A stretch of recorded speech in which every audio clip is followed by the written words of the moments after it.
All the time when I'm coaching people or just talking in general on Discord, I'll hear this idea that people don't want to learn a champion that's not going to have viability as they climb. While I can understand that line of thought and why they could be concerned about a champion not being as strong as it was when they first started with it, I think it's not worth entertaining. For example, for jungle, I started out with Warwick. Eventually, I learned Zac later when I was around Diamond 2 on Warwick. The reason that I learned Zac is because I don't want to be a one-trick forever. I did want to learn other champions so that I could have the ability to climb higher, understand more things about jungle outside of just Warwick. Not to say there's anything wrong with one-tricking, that's just the way I wanted to climb. Whatever I can do to help me improve the fastest. Some may think, well, Warwick isn't very good when you're playing in Master Plus games, and I would completely agree. It's not that I'm coping, I'm not saying that just because I'm a Warwick player. I think Zac's very good at Master Plus, and the only reason I'm saying that about Warwick is because you can actually look. There aren't very many Master Plus Warwick players in jungle. There are a lot in top lane. Absolutely, there are in top lane.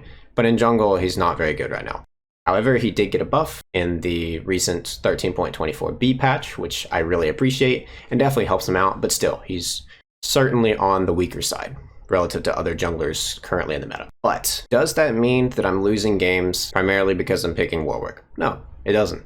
Especially if you play multiple champions, you can still pick a weaker champion as long as it's good in that game, and it can still look perfectly great as a champion.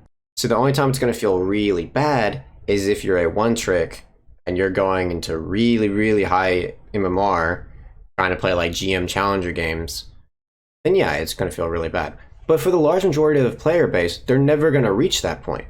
So I don't see why people always are so concerned about the long-term viability of their champion.